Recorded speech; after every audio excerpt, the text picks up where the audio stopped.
Before we get started, I want to congratulate the winners of last week's giveaway hosted by Model.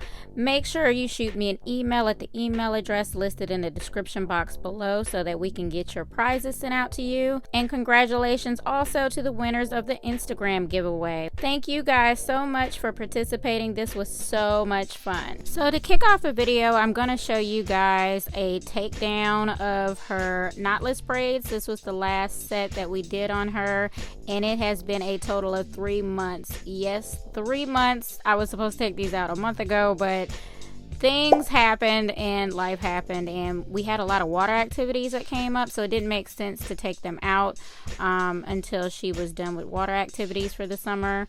I did do one retouch during this time around her perimeter in the front, but overall they held up so well. So I'm going to show you guys how I take them down. I'm going to first start by cutting off the ends to make the takedown easier. I know where her hair stopped, so I knew exactly where to cut it. So here's a little satisfying cutting action for you guys.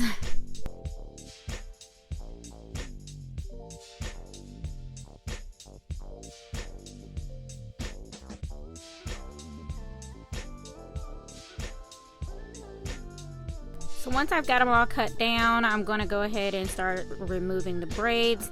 I usually use the rat tail end of the comb, or I use these combs that I get off of Amazon. This is my stainless steel one, which I love so much.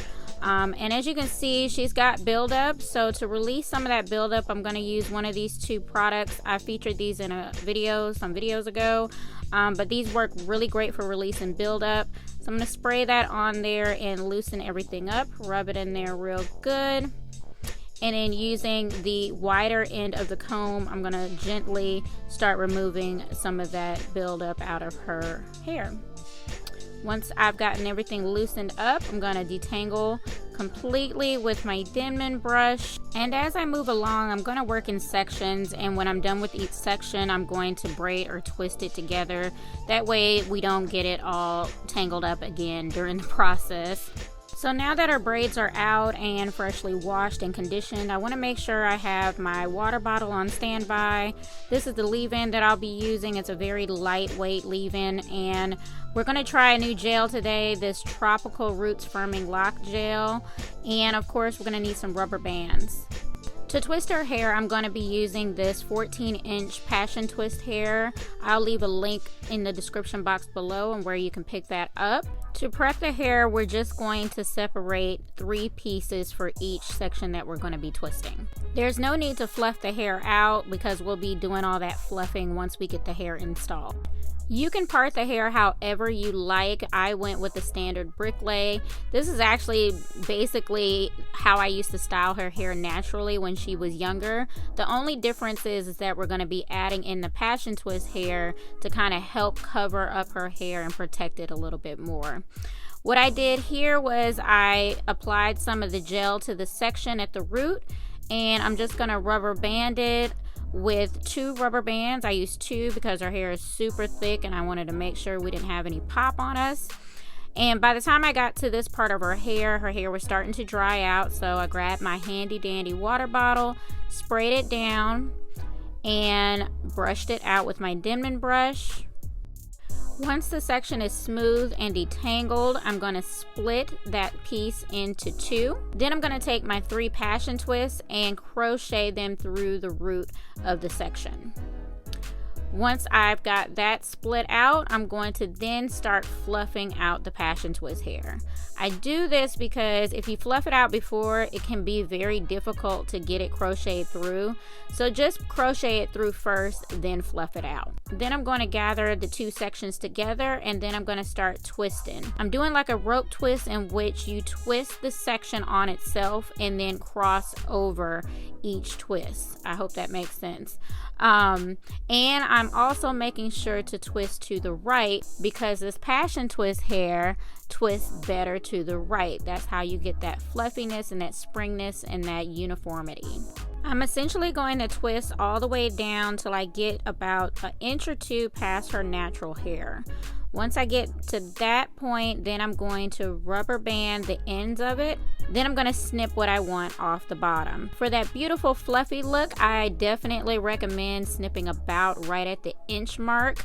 But you can definitely snip wherever you please, or you could just leave the ends like that if you want to. And that is it. That is easy, super simple. It's no different than me styling her natural hair. The only difference is that we're adding in the passion twist hair for that added bit of protection. It's going to keep her hair from fluffing up, getting super frizzy over time. It's just a long lasting, very soft style. It's easy for her to sleep on and easy for her to care for. She can style it in a multiple different ways. So yeah, this is super parent friendly. One of the easier ones. So a couple of things to note. A lot of you are probably wondering why I didn't blow dry her hair dry. There is a big reason for this. As you can see, my daughter has 4C, very spongy, very springy hair.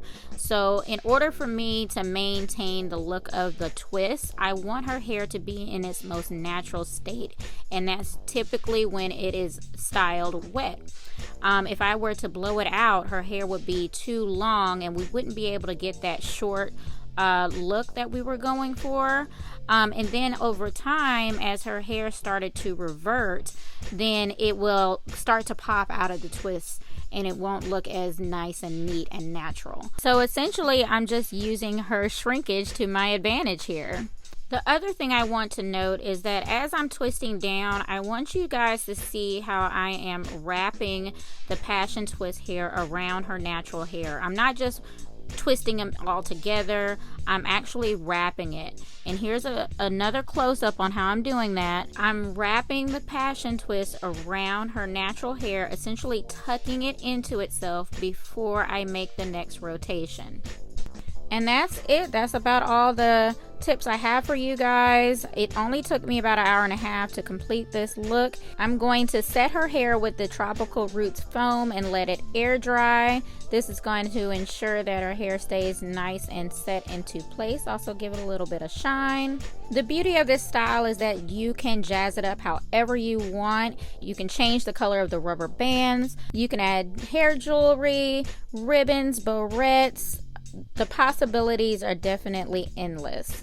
She's already been wearing this style for 3 weeks. I'm pretty sure we can get a solid month out of it, considering she never ties her hair up. So there you have it, you guys. A super easy twist style that can last up to a month, probably more for some folks.